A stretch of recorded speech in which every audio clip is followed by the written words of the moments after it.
abandoned by the Americans. They thought that those days of living in fear and being on the run had finished. 12,000 veteran fighters. Their women and children had been clashing with Laotian communist troops for the last 30 years. Now, they want out.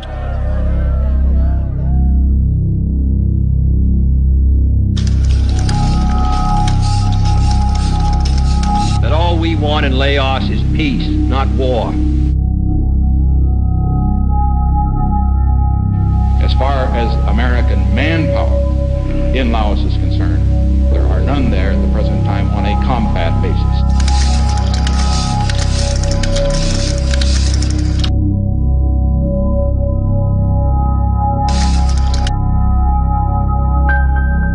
Laos is the most intensely bombed country in the history of air war.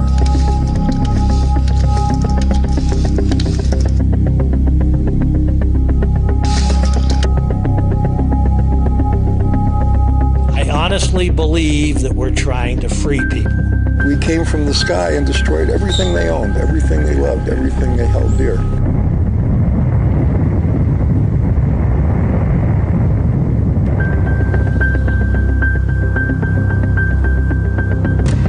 Laos in the 1960s and 1970s became the progenitor for warfare in the 21st century. You want to know how wars are going to be fought in the rest of the 21st century? Look back at Laos.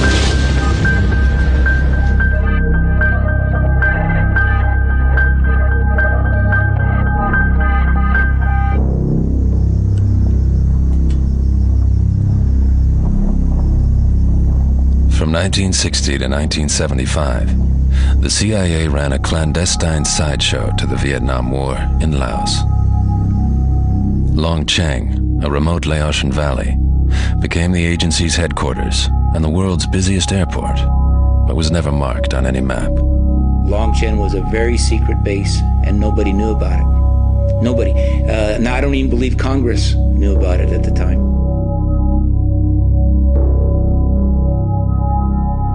More than 400 flights a day took off from Long Cheng, and the secret war grew into the largest operation in CIA history.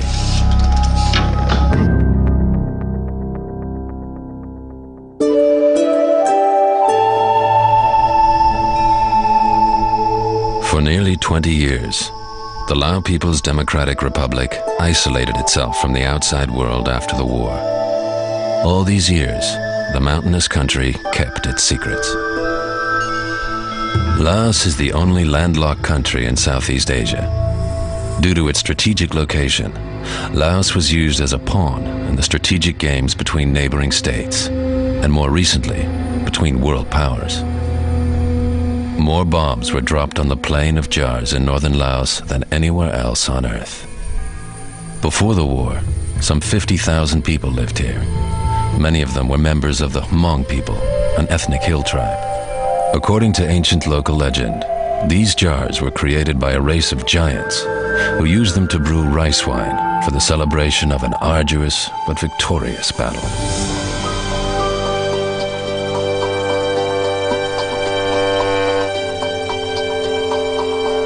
Decampment. The trail of the secret war leads into the Zaisambun Special Zone. Inside the zone lies the former CIA airbase of Long Cheng. This is our destination.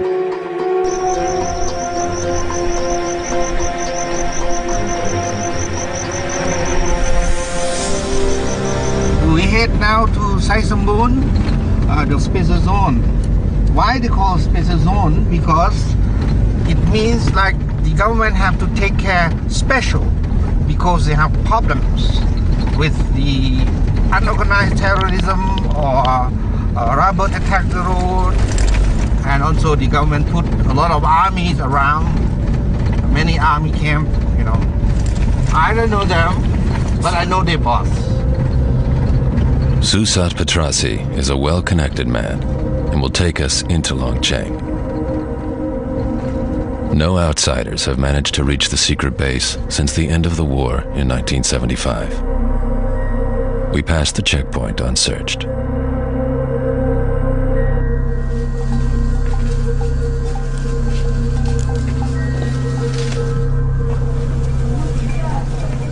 In the area, the scars of war are visible everywhere. Cluster bomb casings are used to support houses. Entire villages are built from war scrap.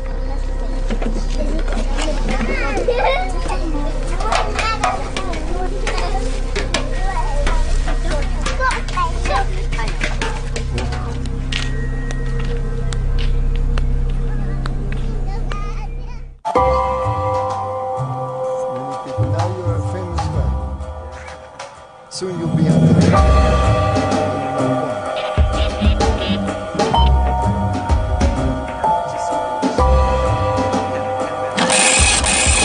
40 years ago, Fred Branfman came to Laos as a humanitarian aid worker. Today, he returns to the place that changed his life forever, Tat Luang Pagoda. When I pulled up to the pagoda, I would say I was just a kind of careless adventurer.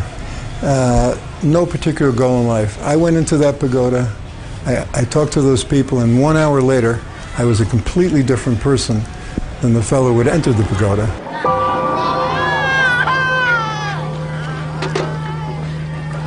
And there were thousands of refugees just living like animals on the floor. And I walked up to the first one and we started talking, and he mentioned that he'd been bombed. I wouldn't have even thought to ask him. And I remember that I was in complete shock. Oh my God, I never heard of this, and I'm living in Laos. And I realized that no one else outside of Laos had heard of this. There had been secret bombing going on for 5 years that had killed thousands of people, driven whole populations on the ground, and no one even knew about it.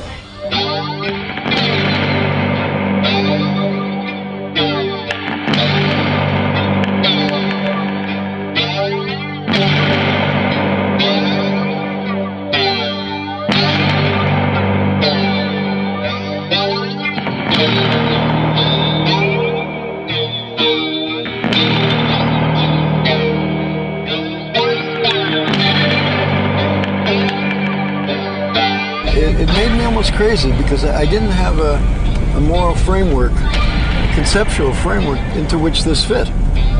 You know, you read about something like this, you know that terrible things happen in the world, but when you're seeing it with your own eyes, and it's people that you like, people that you don't want to see them die, there's an element of almost craziness that starts to arise, you know.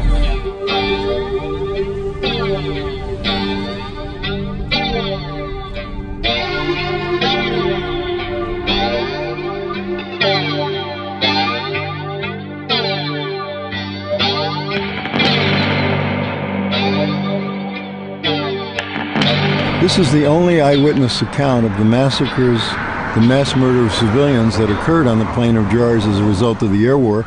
Without these drawings, there would be no record other than, of course, the testimony of the people. But it's these drawings and the essays they wrote to accompany them that tells us what it was like to live under an air war, what it was like to see your beloved grandmother burned alive before your eyes.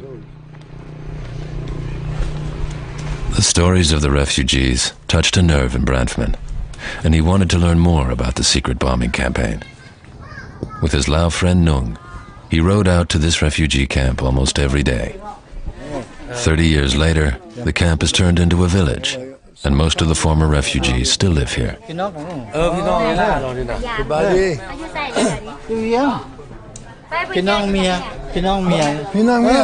Oh, it's a relative of his wife. She'll tell some stuff. Oh, Sabaidi. Chelsen Yan? Kam? Kwaisu Puvieng. Chachuk Lawa. I interviewed over 2,000 people in both northern and southern Laos, from the Plain of Jars, from the Ho Chi Minh Trail area, and from other parts, and every single one told the same story. สมัยนั้นสงครามที่ตอนเขาอยู่เวลานักกันอย่างน้อยอายุมง13-14 ปีเนาะแล้วถ้าว่าจะไปในคันยินเสียงเคสนั้นมันเป็นภูดอยแล้วมีภูเนาะมีภูแล้วบอนที่เขาอยู่มันเป็นน่ะชนบทนะทุ่งนานะถ้ายินเสียงเครื่องบินสีอึ้งๆนี่ถ้ามันมานั้นยินเสียงแล้วแต่ว่าโตมันมาฮอดถึงหัวเขาแล้วเด้เนาะ Since 1964, the official U.S. line had been that, at the request of the Laotian government, armed U.S. reconnaissance flights are being conducted. In fact, the U.S. Air Force was dropping bombs every 8 minutes.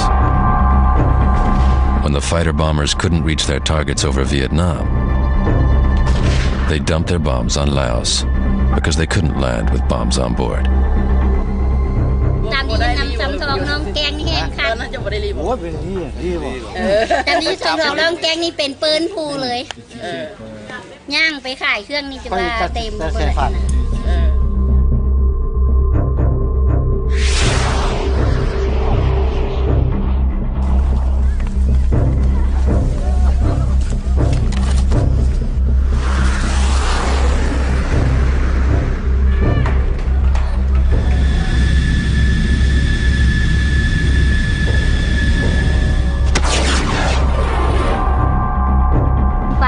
ยินเสียงแล้วพอดีมอบอยู่มีแต่ควันนะมีควันกับลูกขี้ดินนี่นะขึ้นมาผู้ที่บทันเข้าขุมมันก็เป็นขี้ดินทันตีหน้านะสะเก็ตทึกแล้วคนก็ขาหักแล้วคนก็จักทึกบนใดผู้จักมีแต่นอนฟูมเลือดซื่อๆพักก็โตเหตุมันเนาะแล่นนะยานกับผู้จักก็ทึกแบบใดก็เห็นบางคนก็ตายย้อนแบบดินทึกก็มีท่มเลยก็มีดินทันตีตีอย่างไปก็หน้าหันซ้ำ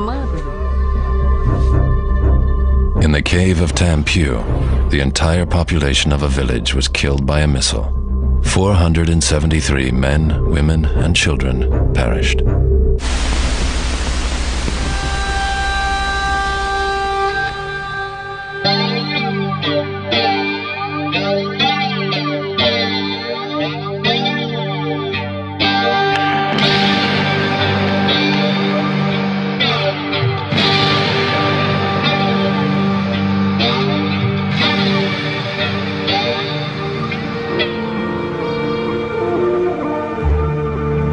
At the dawn of the 1960s, the land of a million elephants and the white parasol, as Laos called itself, was either rich or poor, depending on the point of view. It was rich in culture, with more than 50 different ethnic groups. Some lived in such isolation that they'd never even heard of their government, and most felt loyalty only to their village or tribe. But economically, the country was one of the poorest nations in the world. Laos's problem was its geographic location, since it neighbored on both communist North Vietnam and China. In 1954, Laos was declared neutral. Yet, due to its strategic importance, Laos became a microcosm of the Cold War between left and right-wing ideologies. In view of the domino theory, the US government designated Laos a buffer state, meant to stem the advance of communism. That's why the US paid 100% of the Laotian military budget. However, in order to justify intervention, the US sought to destabilize Laos and supported competing political factions.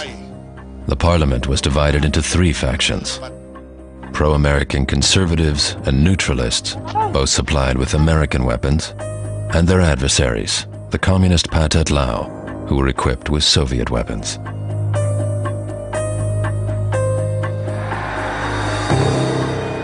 Officially, the U.S. State Department supported the neutralist Prime Minister Suvarnabhumi, while the CIA was covertly supplying a conservative general with weapons.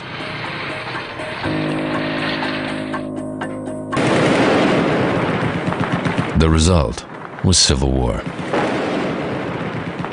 In 1960, fighting erupted between conservatives, neutralists, and the Pathet Lao. The covert strategy of the U.S. seemed to be paying off.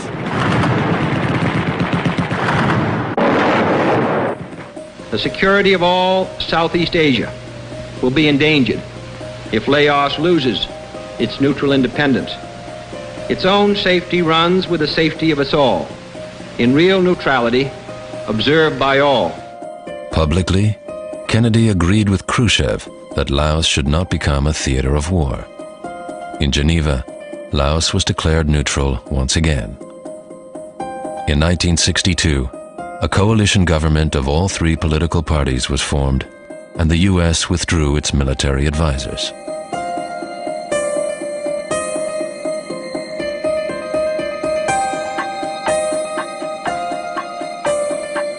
Kennedy, however, wasn't playing fair. With the help of a falsified map, he played up the communist threat, marked red. The Allied troops of the US, marked blue, were not displayed on Kennedy's map. This enabled him to station 5,000 troops in neighboring Thailand. In the meantime, the US president had given a green light to covert operations in Laos. The secret war had begun.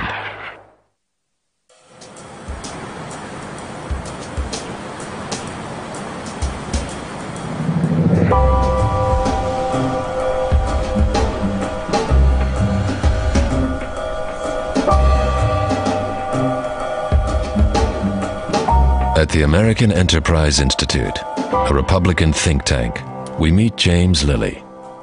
Lilly was U.S. ambassador to China and South Korea and started his career with the CIA in Laos. I was a senior at Yale University in New Haven, Connecticut, and I was approached by a professor, taken to his office, which was a very fine paneled office, and it was lights were low and bookshelves and pipe smoking, tweed. Oh goddamn! Hello? Yeah. He said you had a background in Russian studies, and that's our major concentration. You've been an athlete, a captain of a team, which shows that you have some leadership. You've been in the Air Force Reserve Officers Training Program, which shows that you are interested in military affairs. You were born in China. You're the kind of guy that CIA wants. Vint Lawrence was also recruited by the CIA directly out of college. They snuck the 22-year-old into Laos in 1962, just as the Americans were officially in the process of pulling out.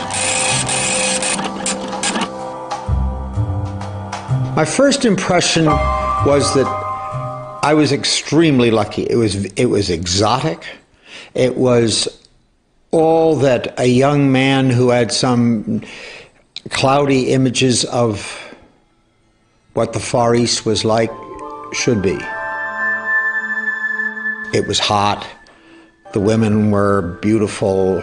You know, I thought I'd died and gone to heaven.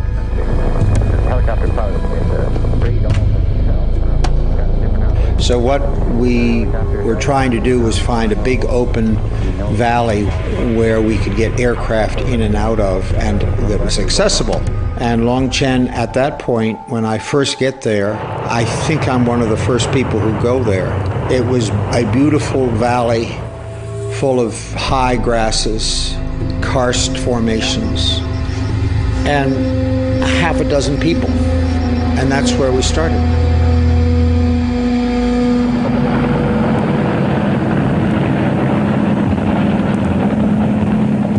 And they finally found these hill people, Hmong, that disliked the Vietnamese intensely, that lived in the hills. And we found that these people would fight, he'd be trained, organized under Vang Pao, who looked like he was a leader. He's a former sergeant in the French army. He had charisma. He was a fighter. A couple of case officers discovered him. And they were looking very much for a strong Southeast Asian ally.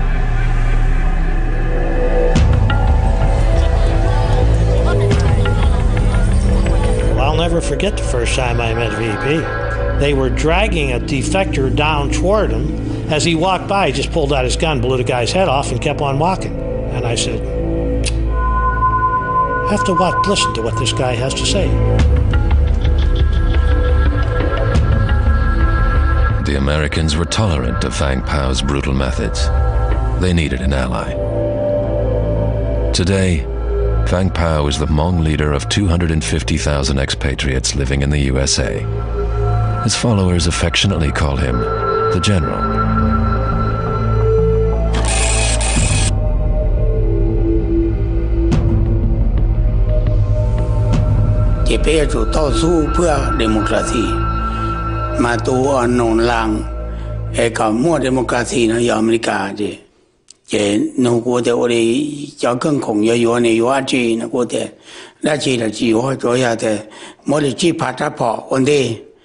thế mua từ mua sao tông mua món nọ thế chị tôi chuyển nhiên đi tôi chỉ bỏ thì bé giờ thủ su ra cả.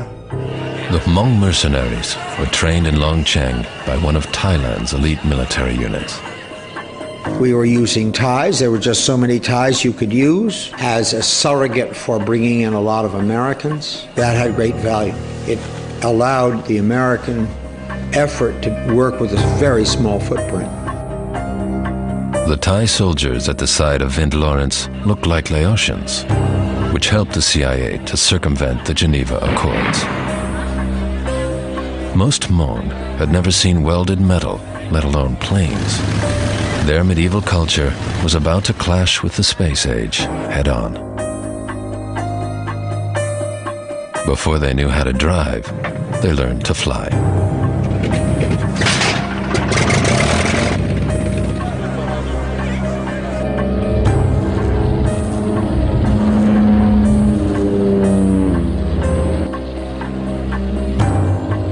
At that point, we were still on the right side of the angels. I thought we were doing the right thing with the right people in the right place. After just a few weeks of training, General Vang Pao and his Hmong soldiers set off to drive the Pathet Lao off the plain of Jars.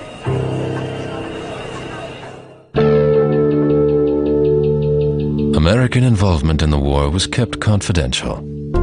Officially, the Americans were conducting a humanitarian aid mission in Laos.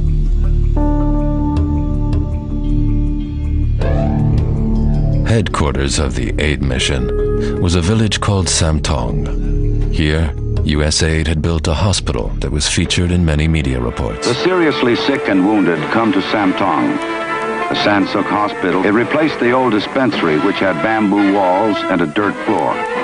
There are 100 beds and often twice that many patients.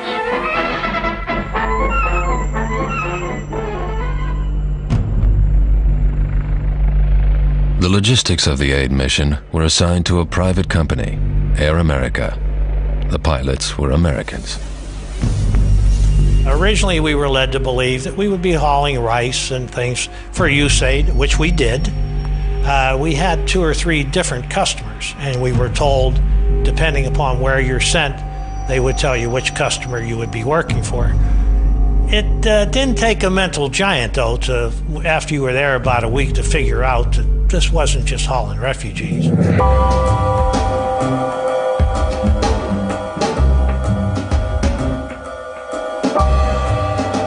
Charlie Weitz flew for private contractors all over the world. He joined Air America right after his military service.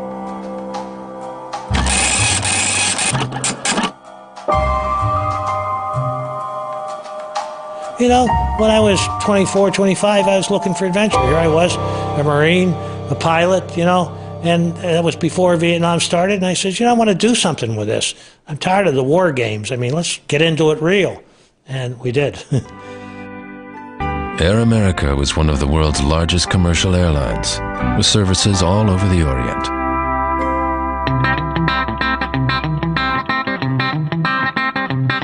For USAID's Civic Action Program, hundreds of landing strips, so-called Lima sites, were carved out of the mountain.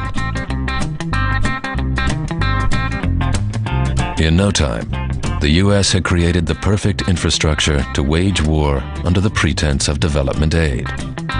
The extensive network of 400 airstrips made even the most remote parts of the Laotian rainforest readily accessible.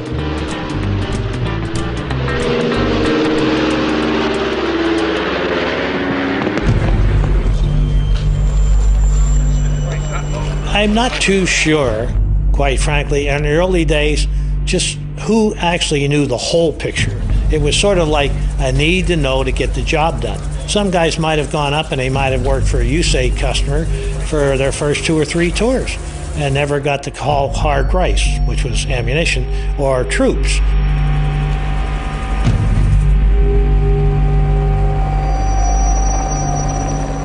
Only at the end of the war did it become apparent that the CIA actually owned the airline. And it was the CIA that really ran this entire operation. Their field agents had the relations with the Hmong elders. They'd worked out the arrangement with Vang Pao.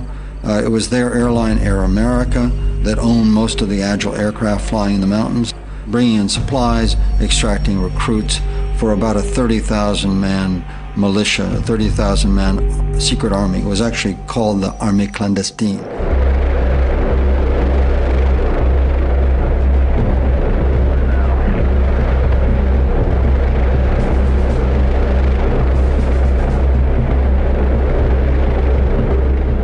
CIA case officers closely supervised the counterinsurgency offensives and tested a new strategy to batter the communist Pathet Lao. The CIA's guerrilla army was fighting with air support.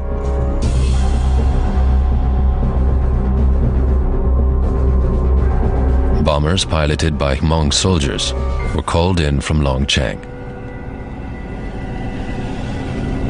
Not only is this a new way of fighting a war and using air power in a way that's never been used before in human history to take and hold ground almost independent of any ground force.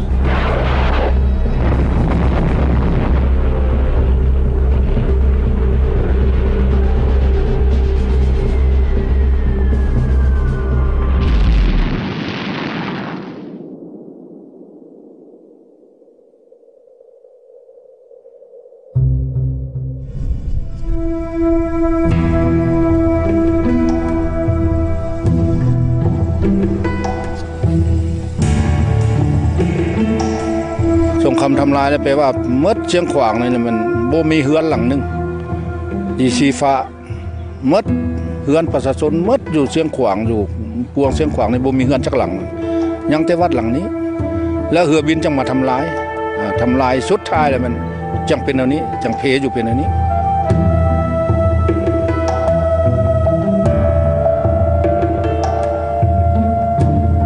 The American government was willing to spend hundreds of millions of dollars to bomb innocent people and almost nothing to make amends for what they had done, perhaps to pay the survivors some money, reparations, as it happened after World War II, perhaps even to clean up the ordnance we left behind.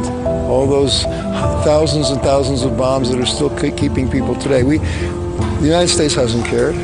The people who suffered these things have had to pay for it their whole lifetime.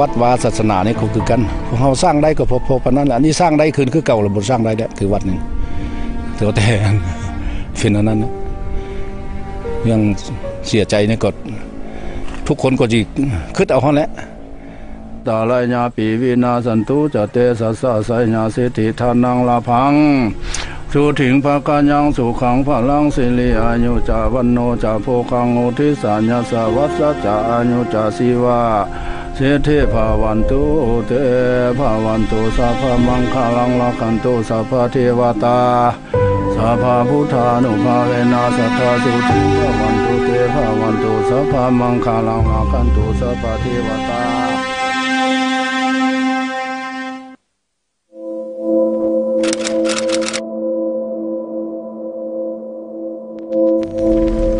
If you heard about Longchang, it's like you heard about evil names. The CIA, compound bomb, planes, Wang Pao. So you imagine that it's bad areas and secret and fighting each other and sacrifice people there.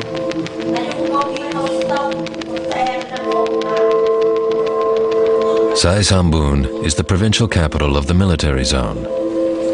No outsiders are allowed here.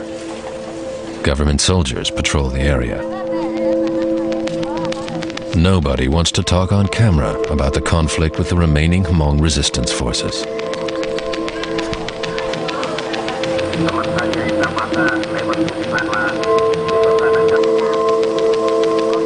Sai Sambun is the gateway to Longchang, which lies a few miles further into the jungle.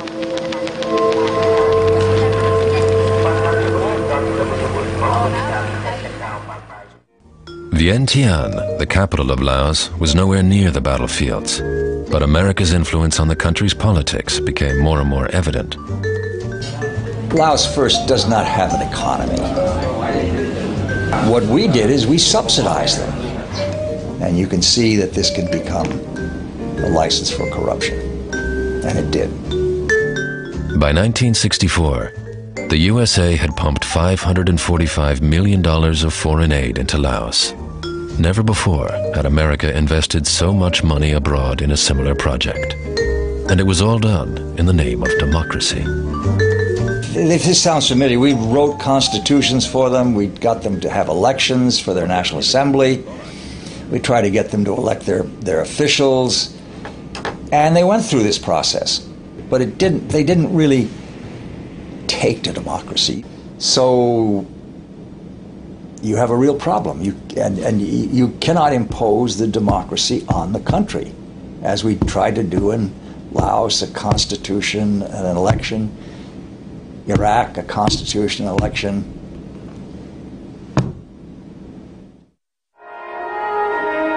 In 1964, 4 years into the CIA's secret military efforts in Laos, President Lyndon Johnson used fake intelligence to order military attacks against North Vietnam. Against United States ships on the high seas in the Gulf of Tonkin have today required me to order the military forces of the United States to take action in reply.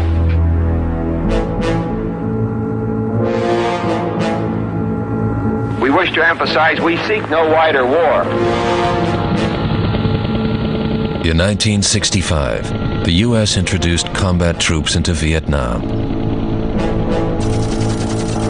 With the world's attention focused on this expanding conflict, the CIA's war next door in Laos remained low-key.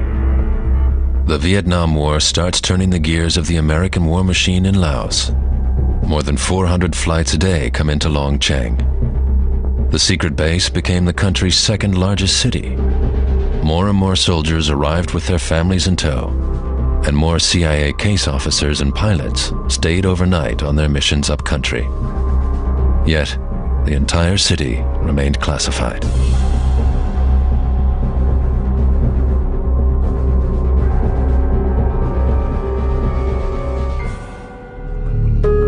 Long Cheng was given the code name Lima Site 20 Alternate, seemingly an auxiliary landing strip to Sam Tong. Outsiders were to assume that the site was reserved for emergency landings. This meant that the CIA, away from the public gaze, had a free hand, and the secret agents in Long Cheng could go about their business undisturbed. It attracted odd people, wonderful odd people. So there was a mystique about it. The atmosphere surrounding the secret war was bizarre. In Laos, nothing was as it seemed. Secret agents and a private airline were fighting a covert war with a hill tribe army that did not officially exist. Laos's neutrality had become a farce. Men like Air America's country manager Dave Hickler were living it up in Laos.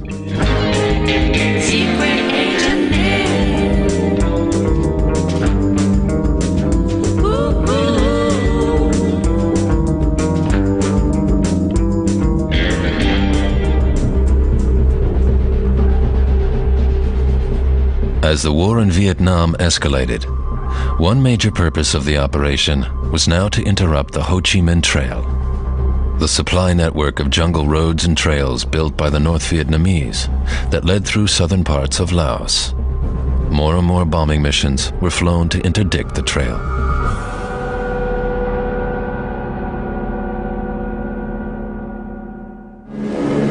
There they are. Okay, am I cleared to fire? Right on, that's both of those. Yeah. Hey! Look at that thing throw pieces off. What a burner. That's a large explosion. Yeah, let's see if we can find some more trucks here instead of one fireworks. Despite sustained attacks, the traffic on the trail never slowed. As the war in Vietnam developed, Laos became an absolutely critical battleground, particularly that 100-mile stretch between Sam Nua, the Plain of Jars in Vientiane, that little tiny bit of territory, was absolutely strategic, critical if the United States were going to have a chance to win the Vietnam War. South of the Plain of Jars, the CIA's army in Long Cheng blocked the communists from advancing towards the capital city of Vientiane. The front kept shifting back and forth, and 4 years into the war, no one had made headway. In the meantime, President Johnson entered into peace talks with the North Vietnamese. The United States had stopped the bombing of North Vietnam in the area where 90% of the people lived. After President Johnson stopped bombing North Vietnam in May 1968, the air war over Laos escalated to new levels. The Americans sent ever more bombers, and the North Vietnamese provided additional support to the Pathet Lao.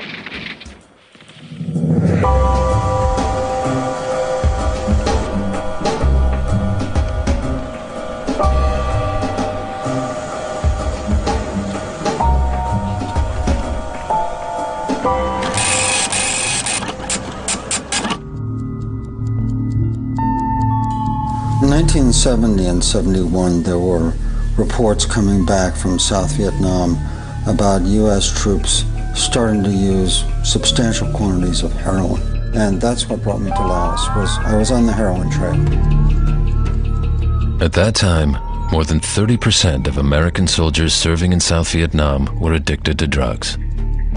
There were more heroin addicts in the armed forces than in the whole of the United States.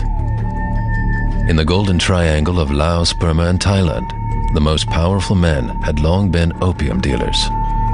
These warlords were ideal recruits for the CIA.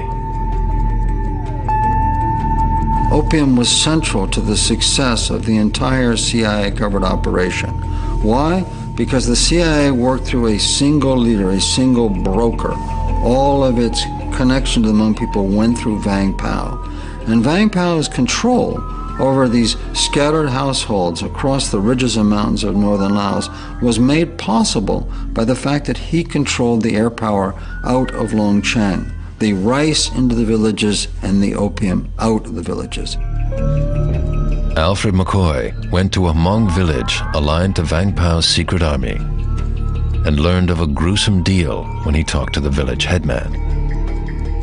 The local headman, a man named Gersu Yang, he said, "We did a bargain with the CIA.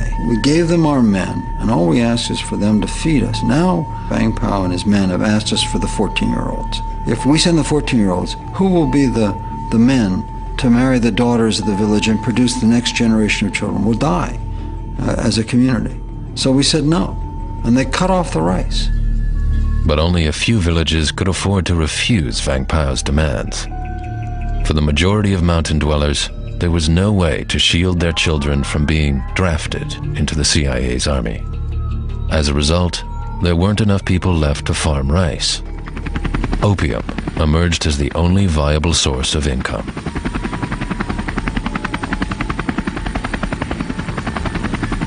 The Air America helicopters would fly in. Hmong officers, lieutenants and captains in the CIA secret army would get off, pay them cash for the opium, load the opium in the helicopters, and it would fly off in the direction of Long Cheng. I'm sure it happened. I mean, nobody denies the possibility, but that wasn't what we did.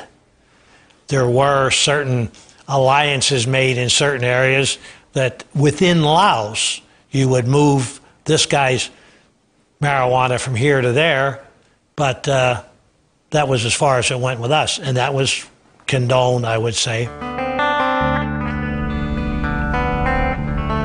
After he'd learned about the secret bombing campaign, Fred Branfman became obsessed with trying to stop it.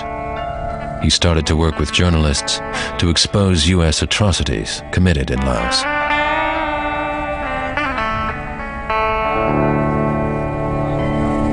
Probably my sanity was saved by working with these journalists and feeling I was doing something. You know, that every day I could get up trying, I could try to find another journalist, I could interview some of the people, send their photos to the Kennedy subcommittee, I could do something. And I think that probably was one of the things that saved insanity at that time. Mr. Bramfman spoke of those refugees whom he has interviewed. In 1971, Fred Bramfman appeared before a U.S. Senate subcommittee on refugees and spoke out against U.S. officials in charge of the secret bombing. I challenge that statement. What I'm trying to suggest, sir, is that there is a good deal of evidence to suggest that the United States has been carrying out the most protracted bombing of civilian targets in history. As far as the media was concerned, Bramfman's efforts were mostly ignored. While the world's first televised war was taking place in Vietnam, off-screen, the U.S. Air Force was bombing Laos every 8 minutes.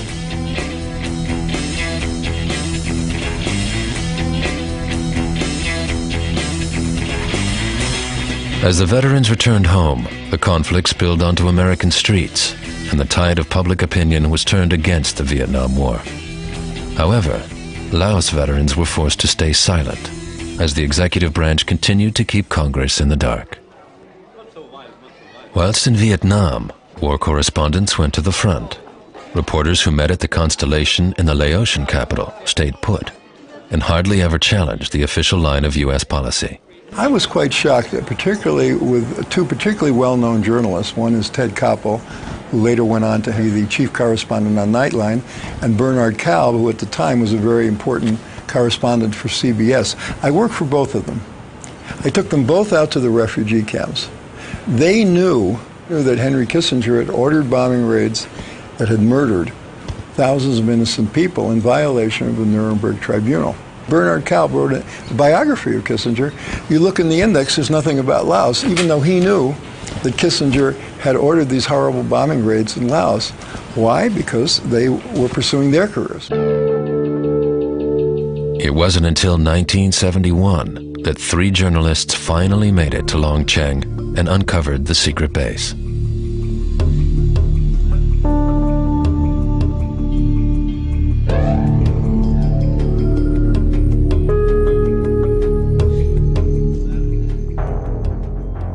After 9 years of operating in secret, Long Cheng had been exposed. Still, the war in Laos didn't make front-page news. Even though it became known there was a long chain, the policy continued, and it did not make a big difference, as far as I can tell, on the course of the war or anything else. The war had gained its own momentum, and in 1971, Long Cheng was attacked by the North Vietnamese and Pathet Lao forces. New CIA case officers, such as Eli Chavez, were assigned to mobilize their remaining mercenary forces. Chavez filmed his own troops as they marched into battle.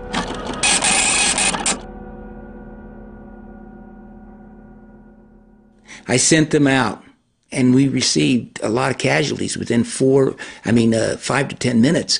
We lost 40 men at that time, killed and wounded. And so there was an anger from the Lao commander, and he says, "You Americans like to fight the war 25 meters away." I was very scared. During the charge, my mom and dad were, they taught me an old Spanish hymn, Más allá del sol. And I sung that song all the way when I was charging the hill.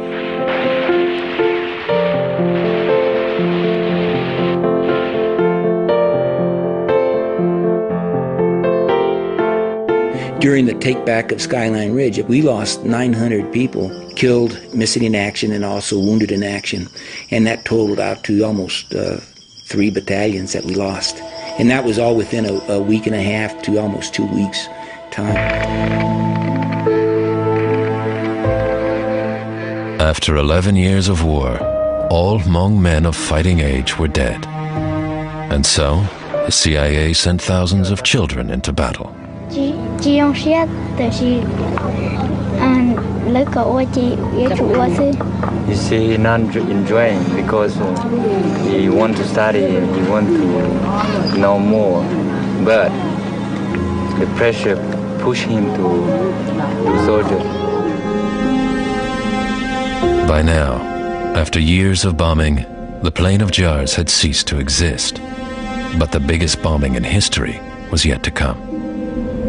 And what the Plain of Jars and what it's a symbol of is how those people on the vague frontiers, those people in the third world, those people we never see and never know about and never hear, can be vaporized, wiped off the face of the earth without people back here even knowing about it.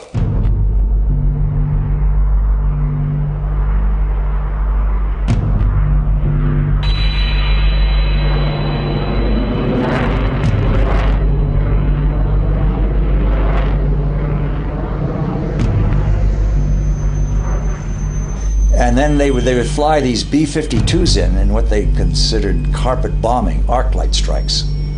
The B-52 strikes are 1 kilometer wide and 3 kilometers long. But the arc lights were so high and they'd precision bomb, nobody could hear them.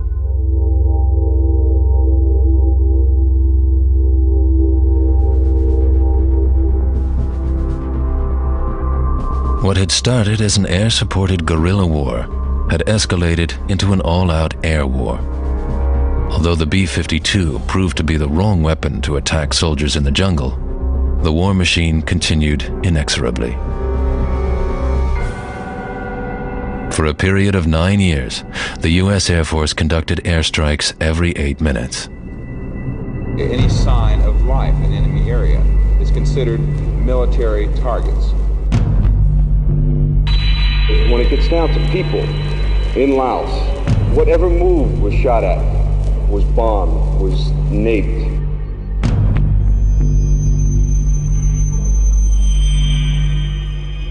It was more than 10 arc lights that I called in.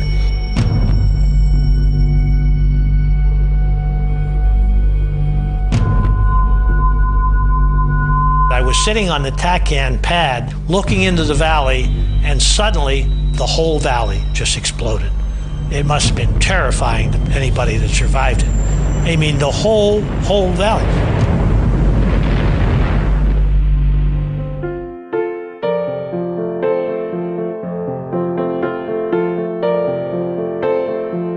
And I want to credit the agency, I want to credit all the case officers and the staffs, everybody.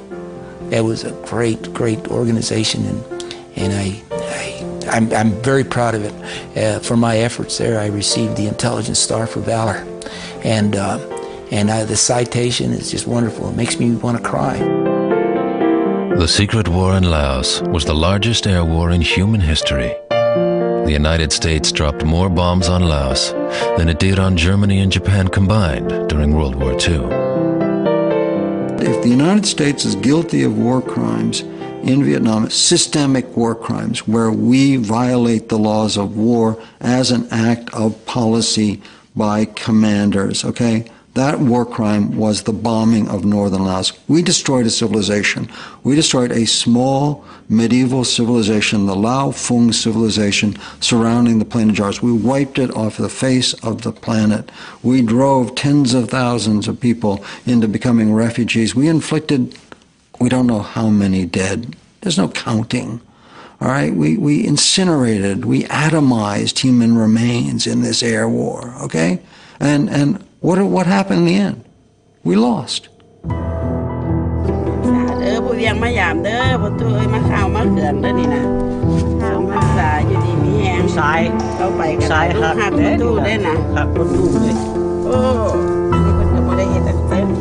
I've never done this with my own parents. It's heavy. We're speaking for them. The question of how we do these things is very important. We often intervene in these places, and our leaders stir up our emotions by making the case that we should do it. And we don't think enough about how we're going to do it. And it's the how that's important, not the rights and wrongs. At the end of our trip, we reach Long Cheng. It's clear that the village has sunk back into oblivion. A few Lao troops are stationed here in what looks like a ghost town.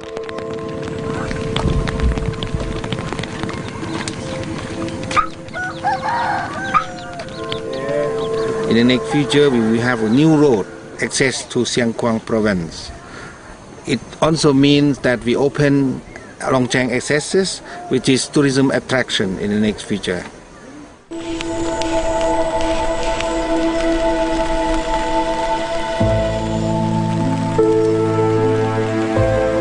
Vang Pao's house is sealed off, and the old CIA compounds lie in ruins.